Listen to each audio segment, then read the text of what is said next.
Tila ito na nga ang katapusan ni Senator Bato de la Rosa. Ito nga ay matapos na ilabas ng ICC ang warrant of arrest laban sa senador. Ayon sa balita, hawak na umano ng kapulisan si Senator Bato at nakatakda na umanong ipadala sa Netherlands. Narito panoorin ang video. Well, ako po'y nagulantang ng aking pagkagising. Ang unang-unang nakita ko sa aking cellphone ay ang balita na sang-ayon kay Ombudsman Boyeng Remulla ay nag-issue na raw ng warrant of arrest ang ICC. Siyempre, ang nasa isipan ng marami, kung nakuha nilang kinidnap si Tatay Digong papunta rito, kikidnapin ba nila uli si Senator Bato papunta rito, no, sa Hague? Well, bago tayo pumunta ron, merong issue. Dapat ba natin paniwalaan si Ombudsman Remulla na meron ng warrant of arrest, gayong wala pa namang balitang ganyan sa webpage ng ICC, at sabi nga ng tagapagsalita ng ICC, ang tanging official source of information ay ang webpage ng ICC. At sinabi rin ng kapatid ni Ombudsman Remulla na si Secretary Remulla ng DILG na wala rin silang notice, no, na nasa red notice list na ng Interpol si Senator Bato. Well, unang-una po, sa tingin ko po, kinakailangan paniwalaan ang sinabi ni Secretary Remulla. Bakit? Well, naranasan na po natin yan sa kaso ni Tatay Digong. Isa sa pinagsisisihan ko, habang ako po ay wala na sa Pilipinas, tinanong po ako ni Executive Secretary Medialdea noong mga panahon na sila ay nasa Hong Kong. Hari, sa tingin mo ba, meron na bang warrant of arrest ang ICC labang kay Tatay Digong? Ang sinagot ko, well, check ko muna ES. So pinuntahan ko webpage ng ICC, walang balita. Tinignan ko ang Interpol, walang red notice alert kay Tatay Digong kasi nasa computer naman po yan. Tinawagan ko pa ang mga estudyante ko na nasa DFA para ipatanong kung merong notice na nakuha ang embahada sa Netherlands sa warrant of arrest na in-issue o kung merong na-issue warrant of arrest kay Tatay Digong. Ang sagot, wala. So matapos ko ma-check sa webpage ng ICC, sa webpage ng Interpol, at doon sa mga taga-Philippine Embassy na wala pang warrant of arrest sa kanilang pagkakaalam, ang sabi ko kay ES, sa tingin ko wala pa kasi ito yung mga tinawagan ko, chinek ko, at wala naman kahit sino sa mga tinawagan ko para magsinungaling sa akin. Pero anong katotohanan? Meron na pala talagang warrant of arrest. At ang patakaran ng ICC, bagamat ang ICC webpage ang tanging source of information na opisyal sa mga pangyayari sa ICC, pag nagkaroon ng issuance of warrant of arrest, initially, sinisekreto yan. Ito nga ay para hindi makatakas ang isang akusado at mahuli kaagad. At kaya ako po pinagsisisihan na sinabi ko na parang wala pang warrant of arrest, yun nga po. Dahil nagkaroon ng conclusion dun sa pagpupulong sa Hong Kong na wala pang warrant of arrest, si Tatay Digong na galing sa ICC, baka lokal na warrant of arrest pa lang, po pwedeng harapin ni Tatay Digong yan sa Pilipinas. Pero kung siguro ang sinabi ko is yung patakaran ng ICC na talagang sinisekreto muna ang issuance of warrant of arrest para mahuli yung akusado, baka mamaya napigilan na pag-uwi ni Tatay Digong, no? Dahil alam natin na kapag talagang may warrant of arrest, talaga namang ang mga Marcos administration ay makikipagtulungan para isurrender siya. At in fairness to Secretary Remulla, Ombudsman Remulla, kung si Marcos Jr. ay bale-balentong na nagsasabing hindi makipagtulungan sa ICC pero nakipagtulungan, itong si Secretary Remulla consistent makikipagtulungan. Kasi kapag sinabi ng Interpol daw ay kinakailangan magtulungan, makikipagtulungan. Pero ang katotohanan nga, wala pang red notice alert kay Tatay Digong ang Interpol, at ang nangyari lamang ay nagkaroon ng request ang Pilipinas mismo sa buong daigdig na ng tulong para nga mahuli si Tatay Digong na noong mga panahon na yon ay nasa Hong Kong. So sa tingin ko po, dapat paniwalaan na may warrant of arrest na si Senator Bato.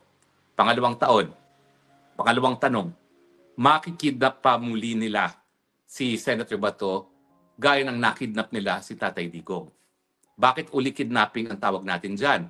Kasi meron pong proseso na nakasaad sa Article 59 ng Rome Statute na kinakailangan bago mapadala sa dahig, idaan muna sa lokal na hukuman para sa dalawang bagay. Unang-una, para mag-garansya ang karapatang pantao ng nasasakdal bago ipadala sa dahig. Pangalawa, para masiguro nga na dapat siyang i-extradite sa ICC dahil ang ICC ay merong jurisdiction. Dahil hindi po nagawa yan, ang sinasabi natin, kidnapping. Kasi hindi nasunod mismo yung sinasabi o nakasaad sa Rome Statute. At bukod pa dyan, nung panahon na siya ay inaresto dyan sa Villamor, na hindi siya pinakitaan ng warrant of arrest. Now, ang tanong, pwede bang maulit muli yan? Well, ang sagot, pwede. Kasi nakita natin na sa larangan ng politika, habang nandiyan ang Marcos Jr., kahit tama o mali, gagawin at gagawin nila. At tignan mo naman ang nangyari kay Tatay Digong. Bagamat ako, sa tingin ko, nung mga panahon na yun na imposibleng maisakay si Tatay Digong sa eroplano papunta ng ICC kasi nga ihaharap muna siya sa lokal na hukuman. At kung babasahin niyo yung aking mga posts at saka mga spokes hours ko ng mga panahon na yun, talagang kampante ako na maski totoo yung paghuhuli ng warrant of arrest ng ICC, kinakailangan iharap muna siya sa RTC. Hindi ko akalaing napakakapal at napaka-brazen ang pagbaliwala ng batas ng Marcos administration. So ang sagot po, pwede. Pero kasing dali ba nilang makidnap si Bato de la Rosa ngayon gaya ng ginawa nila kay Tatay Digong? Sa tingin ko, hindi na. Kasi nga, nung panahon ni Tatay Digong, una-una, hindi inasahan na meron talagang warrant of arrest ang ICC. Pangalawa, hindi inasahan na maski meron na warrant of arrest, hindi ihaharap sa lokal na hukuman. In other words, hindi inaasahan na kidnapin si Tatay Digong. Binigyan pa rin natin ng benefit of the doubt ang Marcos administration na susunod sila sa Rome Statute at sa Batas Pilipinas. Pero bakit ngayon sinasabi ko mas mahihirapan siya? Well, una-una po, naglabas po ng bagong rules on extradition ang Korte Suprema na naglilinaw na walang warrant of arrest na galing sa isang dayuhang hukuman na po pwedeng ma-execute na hindi dumadaan sa lokal na hukuman. Now, dun sa isa kong broadcast, ang sinasabi ko, itong bagong rules on extradition, bagamat ang tawag ay bago, ito ay inuulit lamang ang probisyon ng isang batas, Presidential Decree number 1169, kung saan nagbibigay ng proseso kung paano nga ipapatupad ang request for extradition ng isang Pilipino pursuant sa request ng isang dayuhang bansa. Nakasaad sa request na yon, nakasaad ngayon sa rules na nakasaad din doon sa batas na binaliwala nga ni Marcos Jr. pagdating sa kaso ni PRRD na tanging Pilipinong hukuman lamang ang pwedeng magbigay bisa sa isang warrant of arrest na in-issue ng isang dayuhang hukuman. At sa proseso, pinalakas pa ng Korte Suprema ang karapatan ng nasasakda dahil unang-una, entitled siya magkaroon ng bail habang dinidinig ang extradition case. Sa case law po ng natin, yung mga extradition gaya kay Mark Jimenez, hindi po binibigyan niya ng kadayaan na mag-bail. Pangalawa, hindi po pwede ma-extradite hanggang hindi pinalang desisyon ng hukuman. Ibig sabihin, hindi lang RTC. Kinakailangan maging pinalang desisyon, ibig sabihin matapos ang apila sa Court of Appeals at sa Supreme Court. Yung proseso po ng extradition bago itong bagong rules, pag nag-rule na ang RTC, dire-diretso ka na sa airport. Hindi na kinakailangan daling pa o dinggin pa ang bagay nito for appeal sa CA at saka sa Supreme Court. So, hindi po ibig sabihin na palibasa may batas na nagsasabi kung anong proseso na nabaliwala yung bagong rules. Kasi, number one, ito ay malinaw na pagpapaalala sa lahat, sa mga abogado, sa mga hukom, sa ehekutibo, sa kongreso, na hindi po pwedeng bigyan ng bisa ang warrant of arrest ng isang dayuhang hukuman na hindi pinatutupad ng isang korting Pilipino. Alam nyo, one of the functions of the court is also to educate. So sa tingin ko, kaya siya nag-issue ng ganitong rules, maski meron namang batas, which says substantially the same thing, is dahil nga, this is pursuant sa function ng Korte Suprema to educate the public, the bar, officials of the Republic of the Philippines. At syempre nga, yung gaya na sinabi ko, pinalakas pa at binigyan pa ng karapatan ang mga nais ma-extradite dahil nga binigyan siya ng unang-una guarantee na talaga hindi po pwedeng ma-extradite kung walang order sa lokal na hukuman.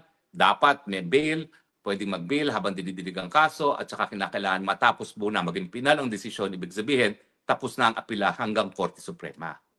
So mas mahirap ngayon kung gagalaw ang administrasyon para kidnapin si Senator De La Rosa at ipadala sa dahig.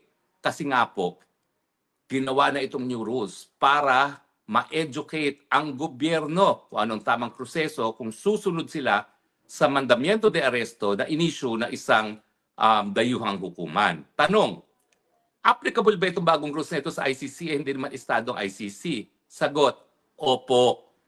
Bakit? Kasi sa ngayon po, wala naman pong ibang hukuman na tayo pumapayag na sila ang maglitis ng kaso bukod sa ating lokal na mga hukuman. Tanging ICC lang po tayong pumayag. Ang tawag po dyan, the principle of auto-limitation. Na kapag tayo pumayag na isurrender ang soberenya, kasalanan natin yan kung dayuhan ang maghuhusga. Pero natapos na po yung panahon na yun.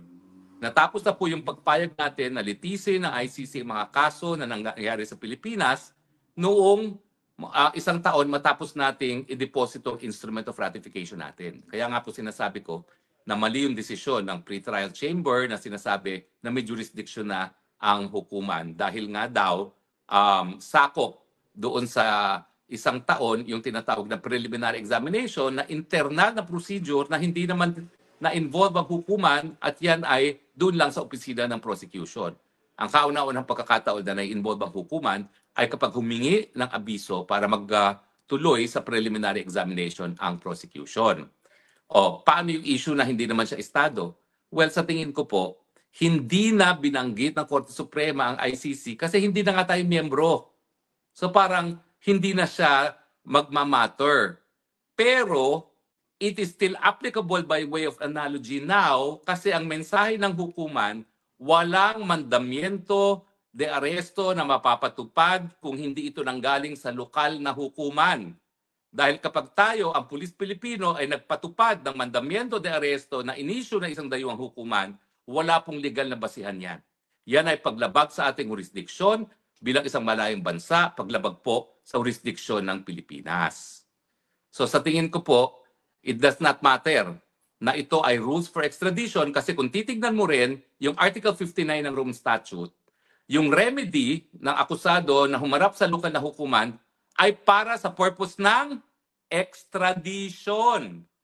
So yung provision mismo ng ICC na nagsasabi na dapat dalhin muna yan sa isang lokal na hukuman ay dahil dapat masunod ang proseso ng extradition sa bansa kung saan manggagaling ang akusado. Ibig sabihin, dapat sundin yung proseso ng extradition sa Pilipinas. At ano yung batas na yon? PD 1169 at yung new rules on extradition. So pinababayaan na ng Rome Statute mismo ng ICC na ang proseso pag-extradite ay sang-ayon sa lokal na batas at proseso ng Pilipinas. So unless gagamitan na naman nila ng dahas si Senator Bato de la Rosa at isasakay nilang sapilitan sa isang pribadong eroplano na naman, mahihirapan na po sila. Pangalawa, meron pang mga petisyon na nakabinbin noong sa Korte Suprema para mapigil nga ang pagpapadala kay Tatay Digong sa dahig. Bagaman siya po'y nadala na, hindi po ibig sabihin na palibasa mutin academic na dahil nandito tayo sa Hague, ay hindi na po magdidesisyon ng Korte Suprema. Isang exception po kung saan nagdidesisyon ng Korte Suprema sa isang kaso na mutin academic na, ay kung ito po ay of transcendental importance. At sa tingin ko, yung issue na kung kailan po pwede pang magkaroon ng jurisdiction ng ICC, sa kabila ng tayo nagbitiw na sa pagiging miyembro, ay isang issue involving transcendental importance kasi nga po, the ICC's jurisdiction is an exception to the general rule na tanging batas Pilipinas lamang ang ipatutupad at po pwede lang ipatupad ang batas Pilipinas ng mga lokal na hukuman. So sa tingin ko po, magdidesisyon ng Korte Suprema at abogado po ako ni Kong Pulong doon, so hindi ako po pwede magsabi kung paano magdedesisyon ng Korte Suprema. But at the back of my mind, meron akong suspecha. Sabihin na lang natin na itong mga pangyayari na nagkaroon ng warrant of arrest si Senator Bato de la Rosa, ito po isang dahilan para po madesisyonan sa lalong mabilis na panahon yung 3 petisyon na nakabinbin ngayon sa Korte Suprema. Petisyon ni Tatay Digong at ni Senator Bato de la Rosa, petisyon ni Kong Pulong na ako ang abogado, petisyon ni Kitty Duterte. So, malinaw po yan. Hindi ko sinasabi kung paano magdedesisyon ng Korte Suprema, pero sa tingin ko, ang desisyon ng Korte Suprema, kung dati ayaw na nilang maglabas kasi mutin academic naman, ngayon baka magkaroon ng desisyon at ang desisyon nila, tingin ko, sang-ayon doon sa new rules on extradition. Pero hindi na po ako magpe-predict kung anong desisyon na yan. Sa hukuman na po yan. Kaya nga lang po, hindi naman po pwedeng baliwalain ng hukuman yung sarili niyang rules on extradition. Hindi ko po hinuhulaan, hindi ko po sinesecond guess, hindi ko po inuunahan ng hukuman. Sinasabi ko lang, dahil sila nag-promulgate ng new rules on extradition, hindi po nila siguro babaliwalain yun. Suma total, 3 isyong pinag-usapan natin. Una, dapat ba natin paniwalaan si Ombudsman Remulla na meron ng warrant of arrest? Sagot, oo. Dahil sa karanasan natin, ang warrant of arrest, miski hindi publish sa ICC, miski walang red notice alert sa webpage at Interpol, miski walang notice sa ating embahada sa Netherlands, ini-issue yan secretly para nga mahuli ang akusado. Pangalawa, makikidnap pwede ba makidnap si Senator De La Rosa? Ang sagot, oo. Kasi walang ya ang administrasyon ni Marcos. Binabaliwala ang batas. Kung anong gusto nilang mangyari, gagawin nila yon. At ang mensahe nila, kayong mga kalaban namin, wala kayong takas. Pakukulong namin kayong lahat sa tama o hindi. Pangatlo, kaya ba nilang gawin yon na kasing dali ng ginawa nila kay Tatay Digong, yung kinidnap nila si Tatay Digong? Hindi.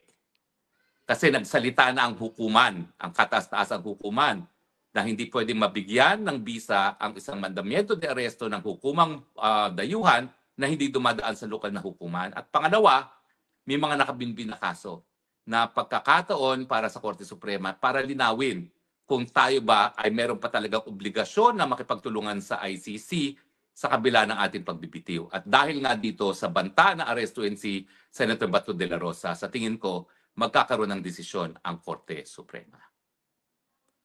Ang aking paninindigan, well, paulit-ulit ko naman po sinasabi, wala na pong jurisdiksyon ang Korte Suprema. Ako po isang ayon doon sa 2 judges ng Appellate Tribunal ng ICC nung sila ay nagkaroon ng dissenting opinion doon sa issue kung dapat pa magtuloy ang preliminary investigation laban kay Tatay Digong.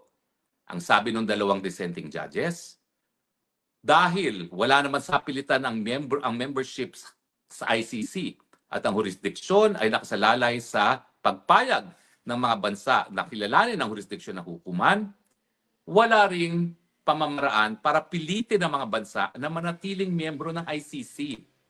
At dahil dito, may karapatan ng ICC, may karapatan ng mga bansa na kasapi ng ICC na bumitiw, gaya ng pagbitiw ng Pilipinas at gaya ng pagbitiw din ng bansang Hungary, kailan lamang. Now, dahil nga, voluntary membership, pwedeng magbitiw, pero meron ding obligasyon na makipagtulungan ang mga bansang bumitiw na. Ang issue, forever ba yung obligasyon na makipagtulungan? Ang sagot ng 2 dissenting judges, hindi. Dahil kapag pinilit po sila makipagtulungan till kingdom come, dinalabag ng soberenya ng mga bansa na nagdesisyon na ayaw nilang sumapi na sa ICC. Bagamat mayroong obligasyon na makipagtulungan, dapat yan gawin sa loob lamang ng 1 taon matapos madeposito ang instrument of ratification. At kapag hindi gumana ang hukuman, kapag hindi ginamit ang jurisdiction ng hukuman sa loob ng 1 taon matapos pagbibitiw, hindi na mapipilitan ang mga bansa na makipagtulungan sa ICC. Kaya ang boto ng 2 dissenting judges sa Appellate Chamber, wala na jurisdiction ng ICC, dapat ma-dismiss ang kaso. Nakabinbin po ang kaparehong issue muli sa ICC. Ang tingin ko po, mas malaking pag-asa natin ngayon dahil malinaw na po na mali ang ginawa ng Pilipinas pagdating kay Tatay Digong At kung hindi babaguhin ang jurisdiction pagdating sa jurisdiction, magkaka-issue talaga kung kaya bang magbigay ng katarungan ng ICC o kung ito ba talaga ay instrumento lamang na ginagamit ng mga politiko laban sa kanilang mga kalaban sa politika. Sana po ako po ay nakapagbigay linaw dito sa isang issue na mahirap intindihin. Pero yan naman po ang dahilan kung bakit meron tayong spokes hour.